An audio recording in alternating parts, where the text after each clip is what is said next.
Hello, everyone, and welcome back to the Educated Cones Snap channel. How you doing?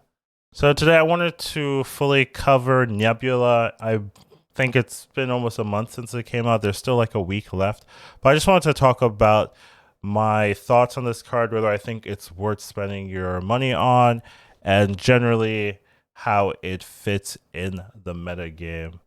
So let's get started. So first things off, right? I just want to talk about the card itself, what it does. So this card has the ability each turn your opponent doesn't play a card here, +2 power. I think for people that just want to know whether I think it's worth spending your money on for the season pass, short story is I do think this is a card that's going to see play in the future. I think there might be some limitations right now just because people are experimenting with high evolutionary, and that's kind of changing the meta in its own right. But I don't think that this bubble meta will continue to persist. I do think people will go back to what they're playing, go back to more standard deck lists.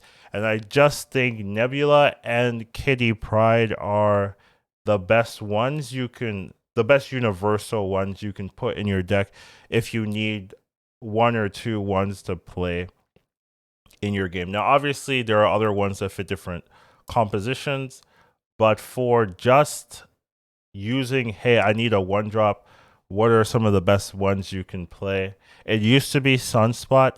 Now I'm going to say it's Nebula. Kitty Pride is also very strong, but fits isn't as flexible as I think Nebula is. Nebula you can really just put in any one drop spot where Sunspot used to be, where you really can't do that with Kitty Pride. You have to build the deck around her, which is a little bit more work. So I can't really say, oh yeah, you can just always do that. So here, just looking at this card in particular, what makes it so good is that its baseline is very powerful. So let's say you play this down and your opponent always you play this down on one and your opponent always contests you. Even if they put one card in that location every turn, after 4 turns they can't do that anymore. And this will still get the proc. So even when your opponent is trying to counter this still ends up being a 1-3, very likely a 1-5 in the game. And that kind of pressure is just very strong. You can set it and forget it, and it doesn't really feel bad to play. Now, there are obviously it's a one drop, so it has that destroy tendency.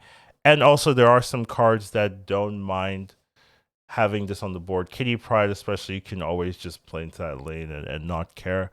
But it's so easy to make this 1-5. It's so easy to make this 1-7. And with any kind of extra setup, this is it's a pressure point in the game, actually, without really any investment at all. So definitely think there's a lot of power here. And it's just hard to I've imagined it hard to find a better card, a better one drop being released in the game that's going to overcome this particular card. It's definitely a card where months down the line you're thinking, oh, I need a one drop. Oh, let me put Nebula in. And I really don't think there's going to be a lot of cards that could do that. There have been some uh, overpower or standout cards in each particular energy cost, and sometimes they get adjusted, sometimes they get changed. Sunspot was one of them. Lizard was another. Darkhawk and that kind of thing is really powerful on 4. On 6, you have maybe Doctor Doom, some kinds of other cards, right? And it takes a lot of power creep essentially to really overshadow those. They do so much for you that it's hard to play something else. So I just think that this card is going to be that kind of card, and there's just a lot of flexibility with this card. Flexibility, how resistant it is to meta, and then just the utility and pressure point of the card itself is just why I would say this is something that you I imagine it's going to be hard to regret buying. So let's kind of talk about some of the decks that it does run well in. So first list we do have, or first archetype I'm going to showcase to you is going to be the discard archetype. I think discard actually has a really nice um, set of tools for it. I think discard's really strong generally, and Nebula just kind of gives you a one drop that doesn't feel bad to play. It's a card you don't really have to worry about, and then you can just focus on your discard angle without really worrying too much. And if you discard it, it doesn't really matter, and it's easy to play, and it's one of your targets for discarding or playing or anything like that. So it just fits in here. I've definitely seen it work really well, and I just think it's something that you can play in the meta right now using Nebula.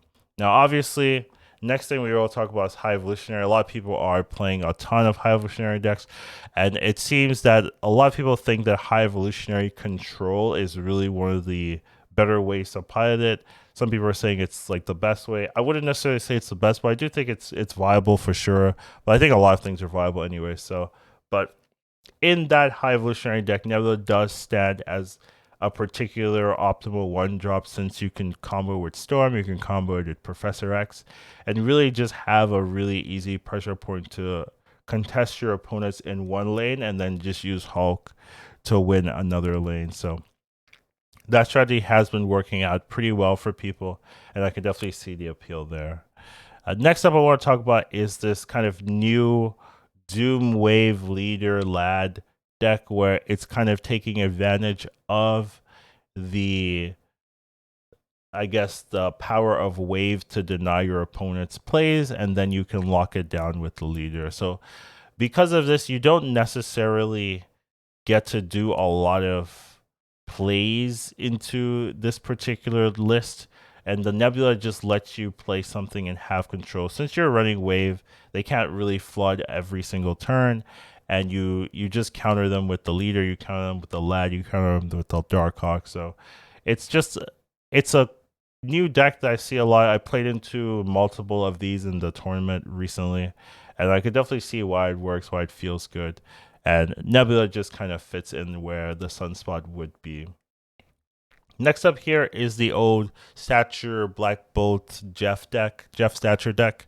I do think this one still works. It did get nerfed, right? Stature and Black Bolt got nerfed, but that's 2 power overall, and I do think people tend to overreact where things get nerfed. It's still really strong. I think if you're not playing this deck because and you have the pieces because they got nerfed, like that's kind of silly. Honestly, the 2 power isn't the game breaking reason this deck is good. It's just a lot of good cards in a singular deck that you can play it with. So this was the most dominating deck in the meta before High Evolutionary came up and before the nerfs.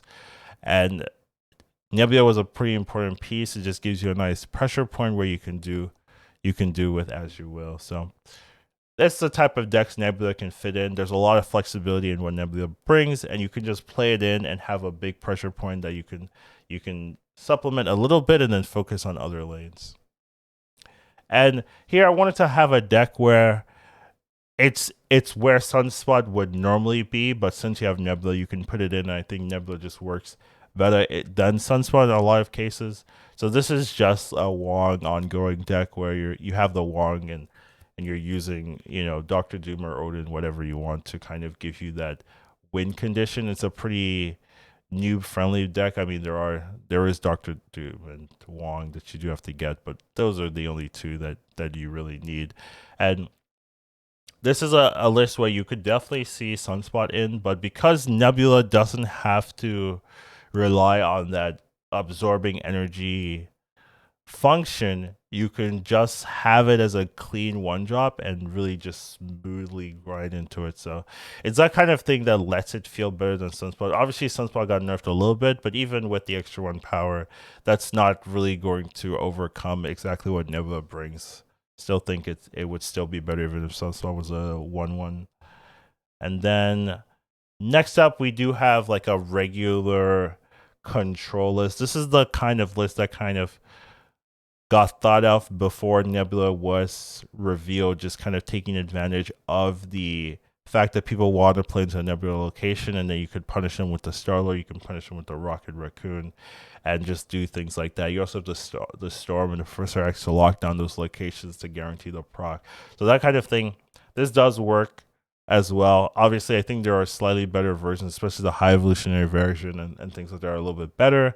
But this is pretty cheap to make. You just need Spider-Man and Nebula, and the other cards are readily available. Or well, Daredevil is also a Series 3, but it's still relatively cheap compared to some of the other options, and it works decently well, obviously. So those are some also things. And then the last list I have for you, I believe that was the last list. Okay, and then the last thing I do have is just like looking through Untapped's data. So this is something that a tool you can use to kind of get ideas and deck lists. And so, and I just wanted to show like the meta has changed a little bit. It used to be very Nebula centric, but since High Evolutionary came out, High Evolutionary is dominating at least what people want to play right now, which isn't surprising since it's a new big bad and people are just play testing it. But you can still see like in Control, there's still some Nebula in the game. It's just not as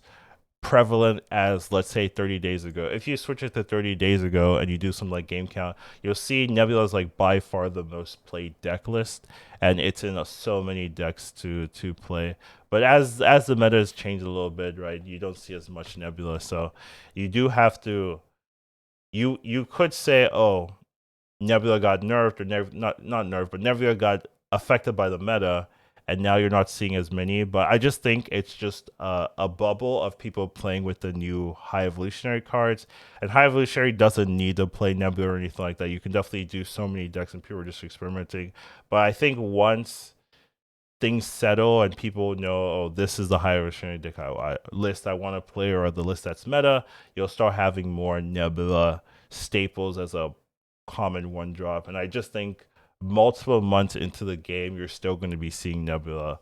It's not going to be a card that you forget later on into the season. So I have full confidence to recommend the card. Think it's good, think it's playable, and think it'll stand the test of time unless it gets changed in any way, which I currently don't really see that happening too much. And if it was changed, it would probably be something like the Sunspot change, which would still be playable. So overall, do think this is a good card. Do think you can make a lot of decks, and I do recommend it. So that's all for this particular video. Hope you guys enjoyed it, and I'll see you in the next one. Once you watch him, you won't go back. He'll teach you to marvel snap. Your skills will be